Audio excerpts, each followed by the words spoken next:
دوسرا کہ حاجتیں آج کل لوگوں کے بہت ہیں اور پریشانیاں بھی بہت ہیں. کوئی آدمی دنیا میں ایسا نہیں ہوگا جس پر کوئی ٹینشن نہ ہو. کوئی بیوی کے علاج میں ٹینشن ہے، کوئی بیٹے کے معاملے میں پریشان ہے، کوئی کاروبار کے معاملے میں پریشان ہے، کوئی لینڈ لارڈ کے مسئلے میں پریشان ہے، کوئی کسی کا لینڈ لارڈ پریشان کر رہا ہے، کسی کا انکم ٹیکس والے فون کر رہے، کسی کو کوئی کوئی نہ کوئی. ہاں اگر کوئی یہ کہے کہ مجھے کوئی ٹینشن نہیں ہے تو سمجھ لو کہ وہ انسان نہیں ہے، وہ جنات ہے. جناتوں کو کوئی ٹینشن نہیں ہوتا، ان کی بیماریاں نہیں ہوتی، اسی لیے ان کی دوائیں بھی نہیں بنتی. اسی لیے آپ نے جناتوں کے ہسپتال بھی نہیں دیکھا ہوں گے، انہیں ہارٹ اٹیک نہیں آتا، انہیں ڈائبٹیز کی بیماری نہیں ہوتی، انہیں جو کہیں جانا ہو تو کوئی ویزے کی ضرورت نہیں پڑتی، انہیں ٹکٹ نہیں خریدنی ہوتی. ہمیں تو جانا ہو تو ویزا لو، ٹکٹ لو، سیٹ کراؤ. آپ سمجھا نا؟ انہیں کاروبار کرنے کی ضرورت نہیں ہوتی جناتوں کو، ان کو بیماریاں بھی نہیں ہوتی. اچھا خدا کی شان کہ یہ شیطان جو ہے نا، شیطان یہ آپس میں نہیں لڑتے ہیں، یہ ہم کو لڑاتے ہیں. جنات بھی آپس میں نہیں لڑیں گے، ایک کو قتل کرو دوسرے کو قتل کرو، یہ جنات نے اس کو قتل کیا، وہ جنات نے اس کو قتل کیا. یہ بہت کم ہوگا. ہاں انسانوں میں ہوگا، لڑائیں گے انسانوں کو کہ ان الشیطان ینزغ بینہم ان الشیطان کان للانسان عدوا مبینا قل لعبادی یقول التی ہی احسن. پیارے نبی جی میرے بندوں سے کہو کہ ٹھیک ٹھیک چلو. شیطان تم لوگوں کو لڑواتا ہے. شیطان آپس میں جو ہے وہ لڑتے نہیں ہیں، وہ آپس میں تو بہت محبت سے رہتے ہیں، لیکن اکھترے بہت کرتے ہیں، طلاق دلوانا، یہ کروانا، اس کو غصے میں دلوانا، اس کو مروانا کرنا. تو جنات کو ٹینشن نہیں ہوتا، ٹینشن انسان کو ہوتی. یہ انسان کو اب لوگ پریشان ہیں تو اس کا علاج کیا. میں اس کا علاج بتا رہا ہوں آپ کو. بیماریاں بھی ہے، پریشانیاں بھی ہیں، کاروبار. حدیث شریف میں آتا ہے، یہ حدیث ہے، حدیث شریف میں آتا ہے ہر فرض نماز کے بعد، سنتوں کے بعد، نفلوں کے بعد، سارے دوسرے معمولات اس کے پڑھنے کے بعد، دوسری نماز کا وقت آنے سے پہلے 10 مرتبہ سورہ اخلاص پڑھنے کی عادت ڈال دو. بس زندگی بھر کا اپنا معمول بنا لو کہ ہر فرض نماز کے بعد، سنتوں کے بعد، دوسری نماز کے وقت آنے سے پہلے فجر بعد فوراً نہیں پڑھ سکتے تو حرج کے بعد نہیں، لیکن ظہر سے پہلے تو پورا کر سکتے ہو نا، آدمی اتنا تو پڑھ سکتا ہے. 10 مرتبہ سورہ اخلاص پڑھنے کی عادت ڈالو تو صحیح حدیثوں میں آتا ہے حشر کے میدان میں اسے کہہ دیا جائے گا یہ جنت کے 8 دروازے ہیں، جون سے دروازے چاہے داخل ہو جا. اور جنت میں جو ہے بہت لڑکیاں ہیں، جون سے لڑکی سے چاہے شادی کر لے، منگنی کرنے کی ضرورت نہیں ہے. جا جو لڑکی پسند آ جائے خالی ہاتھ پکڑ لے، وہ تیری ہوگی. نہ باپ کو منانے کی ضرورت، نہ عورت کو واٹس ایپ کرنے کی ضرورت، نہ بچی کو منانے کی ضرورت، نہ ماں باپ کو منانے کی ضرورت، کچھ بھی نہیں. خالی اس کا ہاتھ پکڑ لے بس، اس کی طرف دیکھ لے گا مجھے تو پسند ہے، وہ ہو گئی تیری بیوی. یہ حدیثوں میں آتا ہے. یہ تو حدیث ہو گئی. 8 دروازے کھلیں گے، یہ حدیث ہو گئی. اندر جتنی عورتیں جو لڑکی پسند آئے اس کا ہاتھ پکڑ لے تیری بیوی ہو گئی. لیکن علماء نے لکھا ہے کہ جو آدمی اس کی پابندی کرے گا اس کی کوئی دعا بھی رد نہیں ہوگی، کوئی حاجت اٹکے گی نہیں.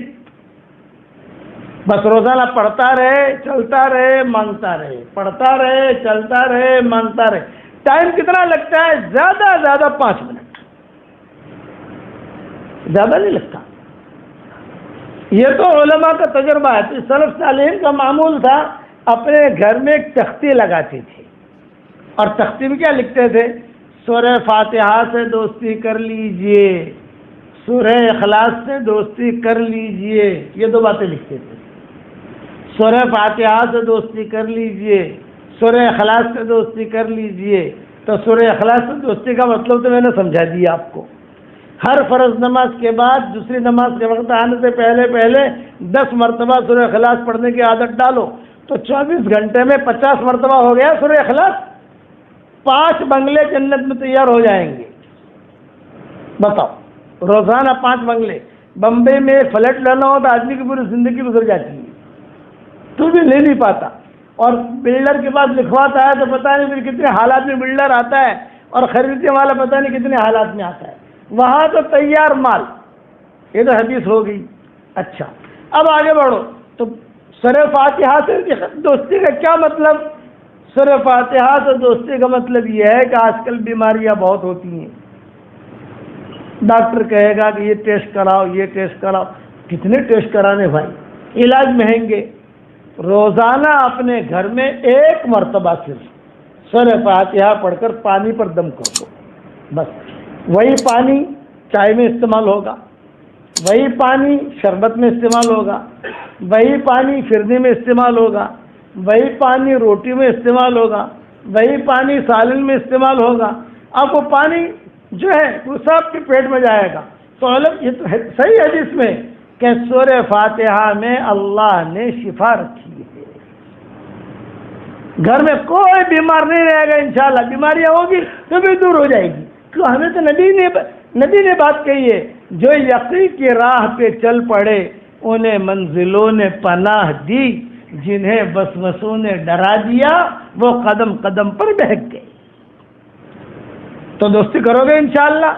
سورہ فاتحہ سے دوستی کر لو، سورہ اخلاص سے دوستی کر لو، اور 3 کام جو میں نے بتایا ہے وہ زندگی بھر کا اپنا معمول بنا لو. اچھا سورہ اخلاص فرض نماز کے بعد پڑھنی ہے، تو اس کی وجہ سے فرض نماز کی پابندی ہو جائے گی انشاءاللہ.